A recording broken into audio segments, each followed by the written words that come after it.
How's it going, everybody? Welcome back to Superpower Reviews. My name is Liam Smith. Today we're going to be reviewing a very special statue just released from Prime One Studio. This is the Premium Master Line Gantz O Anzu statue.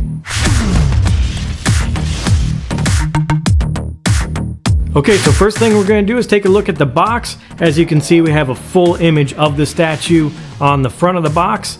And speaking of the box, it is a fairly large box, being a quarter scale. We're looking at about 16 inches across and approximately 21.5 inches tall. They did package it really well, by the way. It was wrapped in styrofoam and packaged inside of a brown shipper box. Alright, now flipping around to the side of the box, we have basically the same thing you'd see on most Prime One studios. You have all the descriptions in English and in Japanese. It'll give you everything you need to know about the statue if you want to pause that and take a look at it. And flipping around to the back side of the box, we have what looks like sketches of the statue. It's actually photos made into sketch form and shows different areas of the statue. Now I do want to mention, if we take a look at the top of the box, this is a very limited edition statue. Only 1,500 made. This one is 958 out of the 1,500. Alright, let's go ahead and get the Prime One Studio Gantz O Anzu statue out of the box and take a closer look.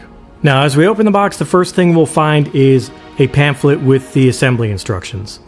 This does have fairly extensive assembly, different parts to it, as well as a base that is battery powered because it does light up, which I'll show you that in just a moment.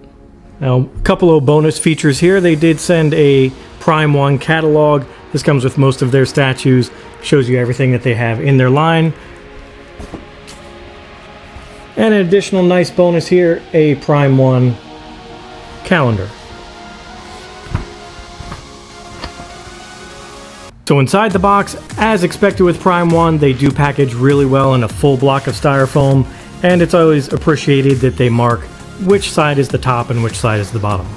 Alright, so looking at the inside packaging, as always with Prime One, packaged really well inside the styrofoam, and it's always appreciated how they wrap the actual statue in a nice satin cloth. Okay, so taking a look at the bottom of the base, this is where you install the batteries because it does have a light up feature on the base. And also, while we're looking at this, it also shows the edition number 958 out of 1,500 on the bottom as well. Now the way this works is it is held on magnetically. There's a hole here, you just go ahead and pop that out. It's held on by 3 magnets inside. You put your 2 AA batteries right inside there, and then you're all set. As far as the lights, you can see there is an LED strip that goes around this ring, which will light up this entire perimeter, as well as the translucent top piece, which I will show you in just a moment. So the top piece I mentioned, the blue translucent, goes on top here. You can see where it has the plastic on it, so I can't put it fully in, but it keys into where the foot of the statue is going to key in. It is a translucent blue. There are 2 LED lights inside, which will backlight that as well. So it's going to be really cool because it's going to have a underglow light on the statue, as well as this blue area in the base is going to be lit up. The cool thing about this feature is you do have the blue nodes that go with the theme of the statue, but one of those nodes is actually the button that turns on the light. Right there, you just press that, it illuminates the blue around the edges as well as the platform on the top. Okay, so there you go. That'll give you a better look at the feature when it's lit up with the lights off in the studio. Like I said, lights up the base plate and lights up the blue highlights around the base as well as the blue nodes. Okay, now that we've taken a look at the base, the next thing is to key the main body into the base using the metal peg. They always have a very nice heavy-duty peg at the bottom of the feet. That's going to peg right into the only hole on the base right here. Slides down in just like that.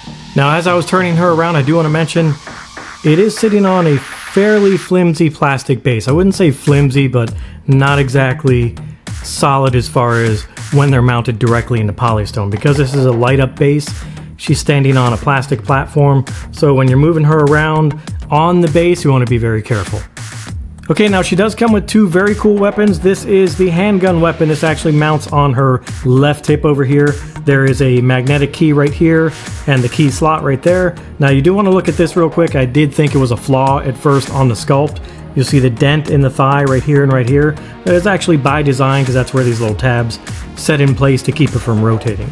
Let me show you how that works. Just magnetically stays in there just like that.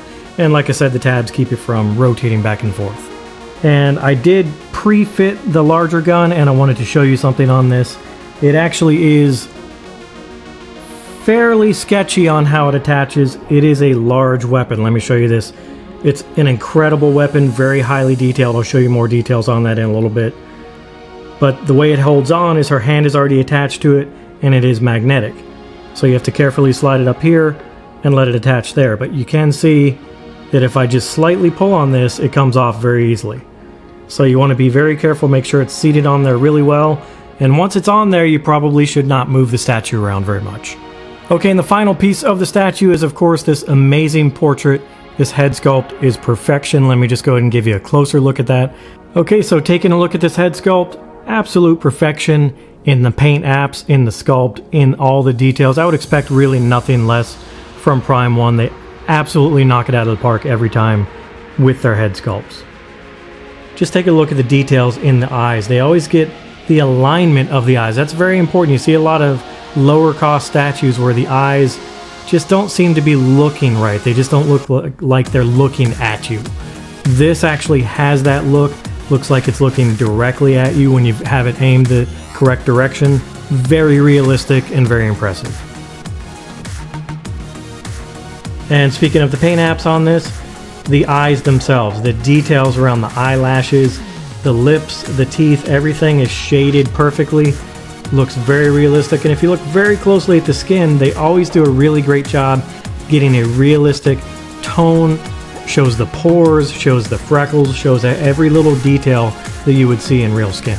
Okay, so now I've got the head sculpt mounted on the statue. I did that off camera because there was a little bit of difficulty getting the head sculpt past the hand right here. This is not a removable hand. You have to be very careful getting the hair beyond the fingers right here, where you just kind of slide it down there. You have to maneuver it a little bit to get it in there, but it's not too bad. Okay, so first thing we're going to take a look at is the statue as a whole. The female form they accomplished on this sculpt is absolutely amazing. They always do an amazing job, of course, but this is just a line of statues, a character that really lends itself towards their body sculpting techniques. Again, the shape, the pose, the dynamic pose that they have here, done really well. It's just amazing. Her stance is very fierce. She's got kind of a cute look, but also a fierce look to her as well. So starting at the top, I already talked about the head sculpt. Yeah, absolutely amazing. It looks just like the character. It's like a lifelike version of the anime character. It's amazing what they did with that. The highlights that they got in the hair, the sculpt, the amazing texture in all the separate locks, absolute perfection. I already went over the face before. We already know how amazing that turned out as well. Now moving a little further down, I was talking about the female form. Now they did go in a more provocative version on this, as they do with some of the Gantzo statues in some of the smaller lines that you've seen me review before, the smaller statues. This Prime 1 is no exception. She has her suit that kind of flips up, is unbuttoned at the top, so it does expose the top area just a little bit, but it is still covered enough to keep it acceptable. And moving a little further down, we have the black trunks on her. They actually do have a white version, which essentially the entire thing is still black. The only difference is the trunks are white. I didn't particularly like that one because I think the all black goes together. The white trunks just stood out too much against all the other black. Now speaking of the suit, I do want to mention absolutely perfect on this texture. I mean, this looks like a fabric. It is not a fabric. That is part of the polystone sculpt. But they got the wrinkles, they got the fabric texture in there, they got the shape of the fabric that's flipping up around the breast area. Everything is done absolutely realistically to look just like the fabric it's supposed to be. And speaking of the fabric, moving a little further down to the leggings. Again, the wrinkles exactly where you would expect them to be, right behind the knees, right up near the thighs. Anywhere that the body would naturally move, the fabric is naturally crinkled. Now, as you would expect from the character, she has her blue and silver nodes throughout the body, throughout the shoes. Everything is as expected for this character, and they did a perfect job emulating everything about Anzu. Now, if we turn around to the back of the statue, that's where you can see this weapon a little bit better, how she holds on to that. It's kind of held up against her body.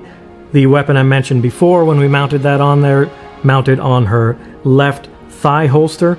Very cool way to do that. They didn't put it up on the hip with a big belt around there. Of course, the character doesn't do that. I like the way that they mounted it to the leg under a leg holster. And again, looking at the back, you can see what I was talking about with the female sculpt and the skin texture.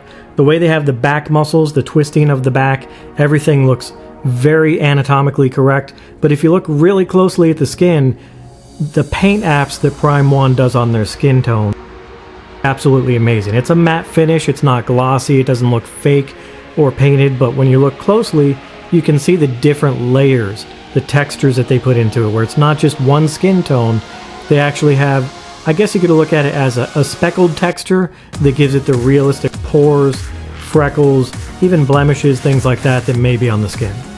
Okay, now flipping around to the other side of the statue, which is technically the back of the statue because she's looking away. She's kind of at a side stance, kind of with her backside facing you as she's looking at you. And so what you're looking at here is really the back or side of the statue, which shows more of the weapon I was talking about that's mounted on her side holster. And while we're looking at this angle of the statue, we'll go ahead and look down at the shoes. Perfect representation of what they have in the anime for the shoes. The shape of the shoes, the glossy black with the blue stripes, as well as the nodes that you have around the shoes, just like she has on the rest of her outfit. The paint apps on it, again, absolutely perfect. Look at the difference in the textures. You can see where they really went full length on making sure that each fabric, each texture had a different look to it based on what it's supposed to be. You have the high gloss for the shoes. You have the kind of matte finish with that textured look on the leggings as well as the arm pieces. And then on this part, it has more of a leather look where the nodes hang down on the straps.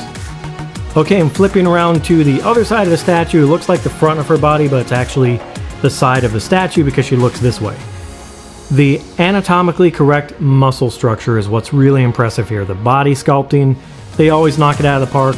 This one actually shows it a little bit more because there's a lot more skin showing. So what I mean by that is if you look at the abdominal section, the muscle structure, the way that she's twisting, the muscles flow exactly the way it should, exactly the way a natural body would if it was twisting in that manner. And again, I'll point out as we're looking at this angle, look at the wrinkles that they have in this legging right here. Absolute attention to detail in something like that because of the way she's twisting, but most of all because of the holster. You would imagine the weight of the holster would be pulling down on that fabric a little bit, causing it to bunch up like that. They thought of all of that as they're sculpting it to make it realistic and as it would be in real life. And as far as the size of the statue, we are looking at 21 inches in height, so it's definitely a really nice size statue. Okay, so now what I'm going to do is go ahead and do the scanning around, the close-ups. This is such a highly detailed and such a large statue that I want to make sure that we get plenty of 360 looks at this entire amazing statue.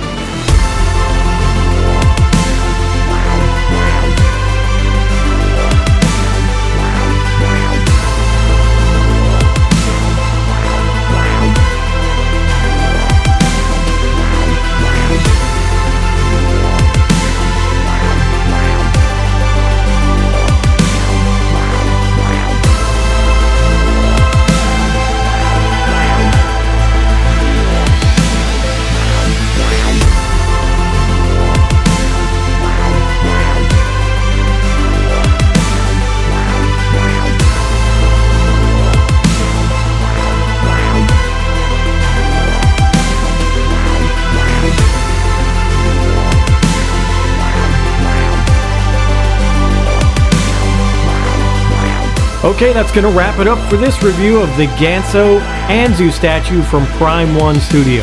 Go ahead and leave a comment below, let me know what you thought of the statue. Also, don't forget to subscribe and hit that like button, that way you won't miss any upcoming content.